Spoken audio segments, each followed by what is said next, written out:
watch us live right now on the Facebook page, listen on the PWR app, on your smart speakers, and on DAB digital radio across the county. And really good to be with you tonight as well. Coming up in a few moments, we'll be joined by Haverfordwest County Director Ryan Evans, making a welcome return to the show. He'll be telling us about the latest episodes of the club's documentary, You Can Have It All, plus what's been going on behind the scenes at the Oggy Bridge Meadow after some interesting and exciting announcements this weekend.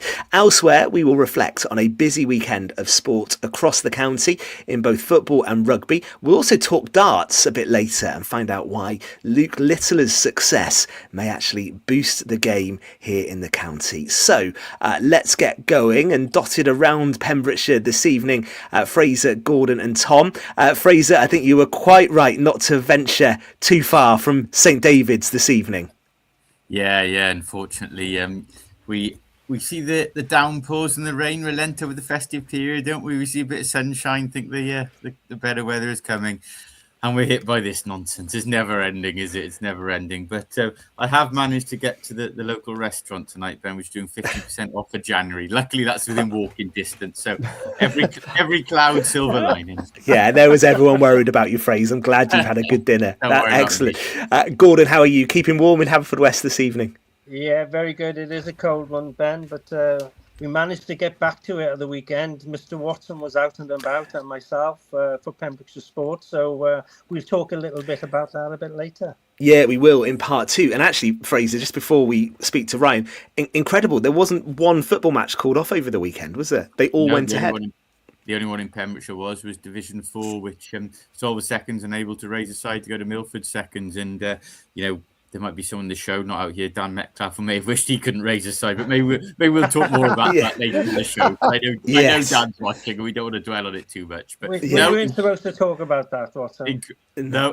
Incredible, and yet in rugby, severe disruption because of obviously a lot of teams going further across Wales where there was more snow and ice. So for once, the Pembrokeshire weather was a blessing. No, poor Dan. We will talk about that in part two. But when I saw that 25-0 score, I thought it was the rugby score, to be honest. But we will talk about all the football in the second part. Tom, evening to you. Busy start to the new year, no doubt. Lots going on across the county. Lots going on. Started off with a few little weather warnings and keeping people safe on the roads, and an ambition to get back to sport this year. But we'll see how that pans out with a new addition to the family. Oh, and congratulations, Tom, as well. Absolutely brilliant. Good luck news. with that, Thomas. Yeah, you're going to have so much time on your hands, Tom. Yeah. Right, let's go to our guest, shall we? And if you're watching on social media, you will see Director at Haverfordwest County, Ryan Evans, hopefully appear on the screen as if by magic. Yeah, here he comes. Ryan, evening to you and Happy New Year. How are you? Very good. Thanks. Likewise to you all as well. Listen, really good to have you back on the show. And the reason we're going to talk to you first up is all about the documentary, which, of course, you pioneered. You launched it, 3 years ago now, the first episodes? Started filming back in 2021. Wow. And yeah, this is the fourth series of literally behind the scenes. You Can Have It All. It's an insight into life at the club, on and off the field. And we'll come to the new episodes in just a sec, but I just wanted to go back to those first few episodes because they were the ones, of course, that featured Nicky Hayen. And at that point, you couldn't have imagined kind of what was going to happen to his career. And I know he's not working at the moment, is he? But he's managed in the Champions League, the Europa League. It's been a phenomenal story, that. Yeah, I think he's ended up at Genk in the last few days, actually. Okay. But, yeah, when you go back, when Rob and I had the chat back then, it was, let's just come in and see what happens. Netflix and Amazon were putting out their own versions and things, and that's where we sort of got our inspiration from. But we've been able to literally make it our own sort of Roy of the Rovers almost adventure. The first series looked at a relegation battle. We were 5 points adrift in January, and obviously Nicky came in. So that was series 1. Series 2 kicked off with Tony's arrival. Went through a great season there, got into the playoffs, and obviously won that playoff final after going through 2 penalty shootouts in the semi and the final. Then the third series was the first European adventure in 20 years, which, was a real pinch me moment for myself, for the club, for everybody involved. So this series now, to be able to do Europe again inside of 3 years, of such great recognition of the record-breaking season we had last year. It was just too good to be true almost. And yeah, drama to the very last minute of this series yet again. Absolutely. Go on, before Fraser, Gordon and Tom come in, set the scene for what we can expect for these new episodes, Ryan. Well, you guys feature quite heavily, actually, at the very start. It obviously flashes back to the playoff final victory against Carnarvon back in May. That's a bit of a recap to begin episode 1. Then it's coverage right across Europe. We went to Geneva for the draw again, and obviously Rob was interviewed in front of the fountain there in Geneva, Lakeside. Then we went over to Belfast. We played a couple of friendlies and ended up playing Linfield, who were the Northern Ireland Premier League champions over there. Right. And then episode 2 and 3 just completely focused on our trip to Malta and our encounter with Floriana at Parc y Scala at St. Llanelli. So yeah, it's a roller coaster of emotions. There's humor in there. There's a little bit more. We tried to mix it up a bit. I didn't want to just regurgitate what season 3 was all around. You know, it was the same template. We wanted to tweak it a bit, and I think we've managed to do that. There's some real good insight. Player cam in particular, Alaric, our club partnership officer. I sort of nudged him and said, any chance you could take the camera for a spell, and Yori does a bit, and Ben Fawcett, who brings back his spell in B and whatnot. So yeah, I'd like to think that people will enjoy watching it as well. Go on, Fraser. Hi, Ryan. Welcome to the show. Happy New Year. Interesting you say that, what you just said there about the player cam. That was going to be my question, actually. Obviously, you've done, I think, did you say the 4th series of this now? Some players don't like intrusion, do they? Can be quite private. Do you find now that the players, certainly the ones who've been there since 2021 or since at least the 2nd series, are just used to it now and totally comfortable to being filmed and you being around? Yeah, used to it, I'd say. A part of them, I think they all love it, really. Of course they do. I remember the first time, and Wolvesy was in charge back then. I remember coming to the first training session. I'd left the club for about 12, 18 months maybe, and came to a training session and said, look, I just want to put a bit of context around the latest press release about this documentary, reassured them that I wasn't there to tuck them up, I suppose, to make them the villains or to advocate them in the wrong way. But I had to be open and honest, and showcase things. And I know, I pick when to bring the camera out, but luckily enough, when it is out, I've captured some really good stuff, I think. But no, they're pretty comfortable, I think. There's times where I know I need to disappear and not be there, and let things play out. But most of the time, I just try and camouflage myself into the background, really, and capture all those great points. It's important, isn't it? And don't get me wrong, I know exactly what you mean. That there are times when you maybe don't want to be in a dressing room, but it is surely important that there are times when you capture not just people messing around and having fun and what have you, but the real life emotion, whether it be the highs or the lows that goes into the football club, or any club that's obviously in the Welsh Premier and competing in Europe, because highs and lows do come with that. Yeah, totally. And I mean, I'm not sort of giving any spoilers away. There are moments in the documentary that show obviously the halftime moments, the post-match debrief in the dressing room, and Tony's been excellent, as have all the staff. They understand how I'm doing it and the perspective I'm trying to portray of the club. But it's honest and raw as well. I think that's been really key to it. I remember, Fraser, you mentioned like the Spurs one and others. They're almost quite scripted a little bit almost, and like the camera's been put there on purpose to capture a conversation and people know what's coming. Stage nonsense, I think it calls. Yeah. It's always been the vision of the whole idea to capture the raw and honest about it. And yeah, again, I really do think we've kept to that value across all 4 of the series. Gordon. Yeah, Brian, New Year. Happy New Year to you. Obviously doing this for 4 years now, you must have some excellent footage that nobody should see. So I'm wondering whether you're going to bring out the next series of the bloopers that people shouldn't see. No, I think that would be a real hit. What do you think? I'd have to ask certain individuals. I've got, I think, there's quite a few, I won't mention individuals, but quite a few. Don't bring that to the public eye. No, I'm joking. to be honest, all the best clips I've tried to include. You know, it is aimed at a PG audience if we can. There are a few bleeps because there are moments from multiple individuals, you know, and the camera picks up audio from the pitch and things like that. But we've maintained that PG sort of audience because I really wanted to inspire the academy players and players in Pembrokeshire, excuse me, to be able to watch this and say, do you know what? I really want to strive to become a Haverfordwest County first team player.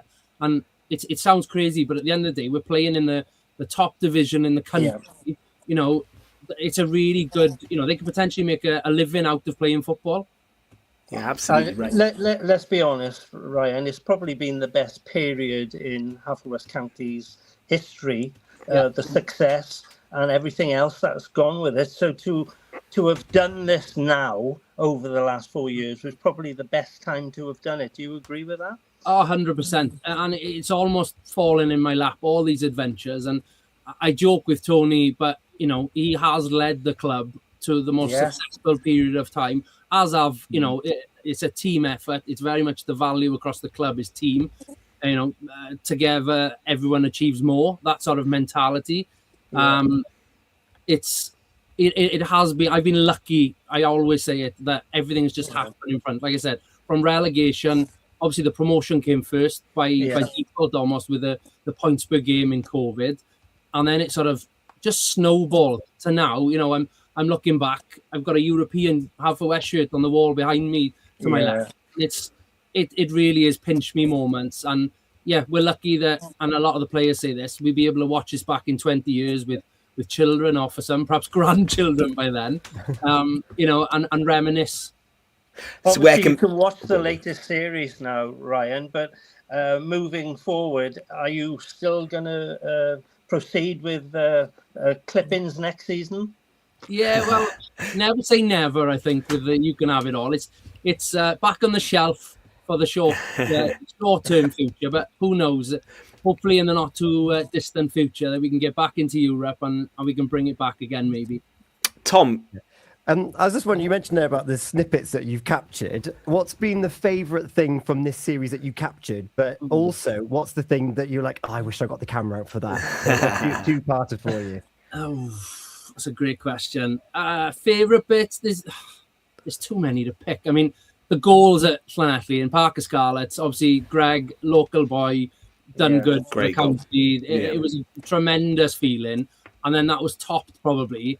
And when Ben Arman put it in the far corner in front of the stand, you'll see in the footage, I was front and centre, I was right behind him. I was probably one of the closest to him. I mean, it was like, oh my God, we're actually going to do this after 20 minutes of the game. And again, you know, people will see what goes on to happen in the rest of the game. So that is right up there. Being able to have the noise of 2,000 people behind me and turning around and seeing the elation in people's faces, that is right up there with best ever sporting memories.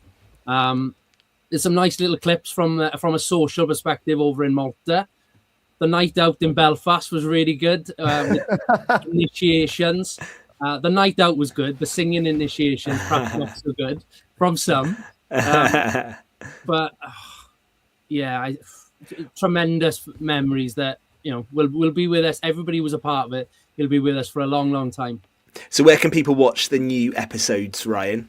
It's all freely available on our YouTube channel, the club YouTube channel, or if you visit the bit.ly link, so great, Tom's put it on screen for us, bit.ly/HCHIA, You Can Have It All, 2025, and all three of the newest episodes are up there. And if anyone wants to go back to the very beginning, they're all on the club YouTube channel. Excellent stuff. Well, we would recommend people watch that. I'll be doing that over the next few days, definitely. And Ryan, whilst we've got you on, another development in the Haverfordwest County story over the weekend, quite timely in fact, was the news, and people might say, well, why is this relevant, that the Morley Sports Management Group have taken over Hamilton Academicals FC in Scotland. And the reason this is relevant is because that is the group that operates the Bluebirds, Haverfordwest County. Haverfordwest chairman Rob Edwards is going to take a seat on the board at Hamilton. And of course, this opens up all sorts of questions about what the future might look like for the two clubs. You have an involvement as well, don't you, with Morley Sports Management? So from your perspective, how should Haverfordwest fans view this announcement? Well, yeah, a very small involvement. I have a very small shareholding. Rob is front and center of it. Rob is the excuse me, the visionary, if you like, with this. And it's, for me anyway, being heavily involved in the last few days, if not weeks, to see this opportunity come up can only be seen from a Haverfordwest County perspective as something really exciting. I'm a Man City fan as well, so I know heavily what the City football group has done across the world in the last few years, or the last decade or so. And it's a similar sort of thing where MSM they've never hidden the fact they're looking to get a multi-sport, multi-club sort of operation ongoing. And obviously news about OVW, the wrestling organization, came over within the last 12 months or so. So it's always been what next. Rob's never hidden the fact that he's looking for new opportunities. And the Ackies, I'm beginning to get to know them now over the last few weeks. They've been through a turbulent recent history, should we say. A couple of years ago, they were in the Scottish Premiership. For Haverfordwest County to be even associated a club of that size is fantastic. And you think back, God, particularly, the years of the decades with the Bluebirds, the roller coaster that's been. Now to be in a position where we're affiliated, I'd probably say, within the group, there's a relationship to be had there. What it looks like in the short, medium, and long term, who knows? It's a bit of a blank canvas at the minute, but like you said, Rob's gone in with a seat on the board alongside some really experienced and in sporting backgrounds personnel. Alongside myself within the group, there's a number of people with real good pedigrees, CVs. So there's a lot of good people looking to do something really positive with the Ackies, and I'm really excited about it from a Haverfordwest perspective and obviously from a Morley Sports Management perspective as well. Ryan, well, it's early days to see how this partnership develops. So you mentioned the City model there. Could then potentially you foresee a situation where, obviously, like you said, Hamilton and Ackie is a huge club, hit hard times, but only a couple of years ago we were talking about them in the Scottish Premiership in the same echelon as the likes of Rangers and Celtic. Approaches whereby maybe players alone between clubs that could benefit Haverfordwest County, and also maybe allay fears for maybe the more cynical Haverfordwest fans. The immediate assumption might be that, hang on, if MSM are involved there, will them and Rob Edwards be able to give as much time and investment to us, for example? Will our best players or even managers be picked off by them as well? It's only natural, I guess, to have those fears and at the same time those hopes as well. Rob's never hidden the fact, like I said, that he wanted that multi-club model.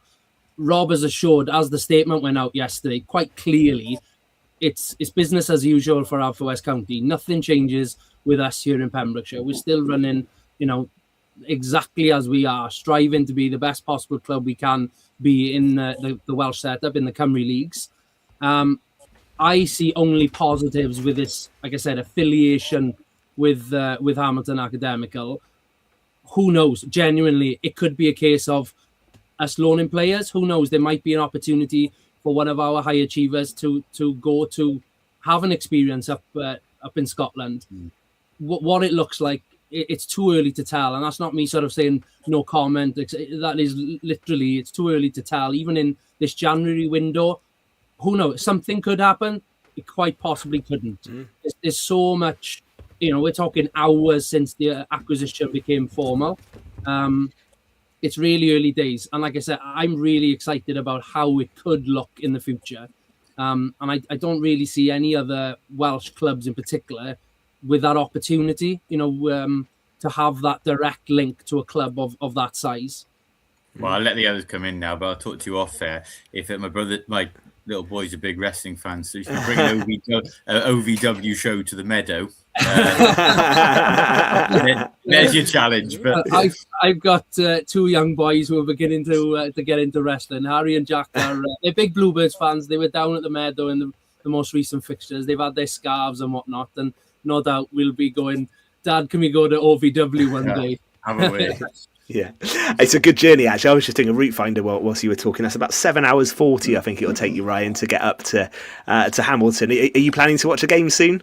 100%, yeah. That's not far off the travel we've got to make with the Cymru Premier, to be honest. Go TMS and keep going for an hour.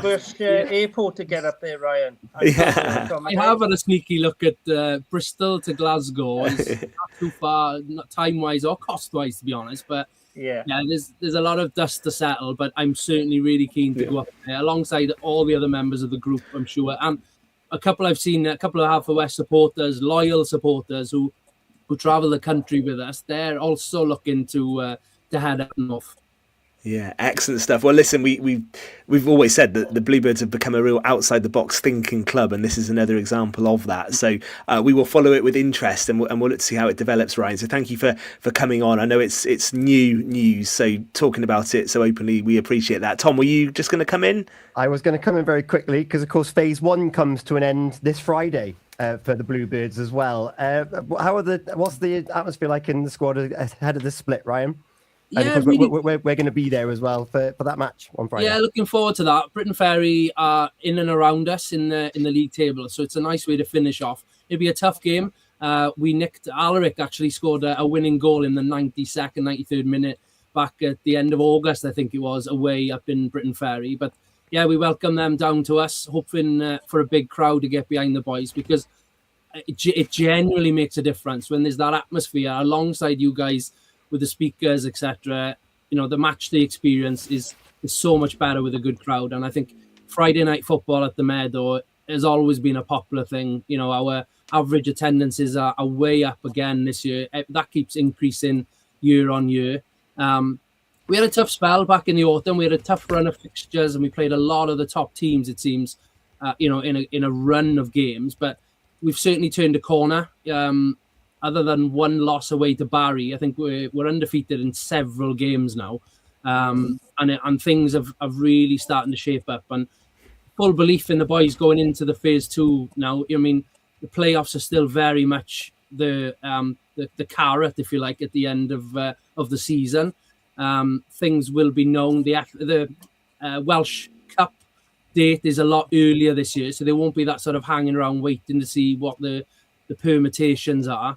So we'll know heading towards the end of the season if we can get into the playoffs. Then we've done it before, is all I'll say.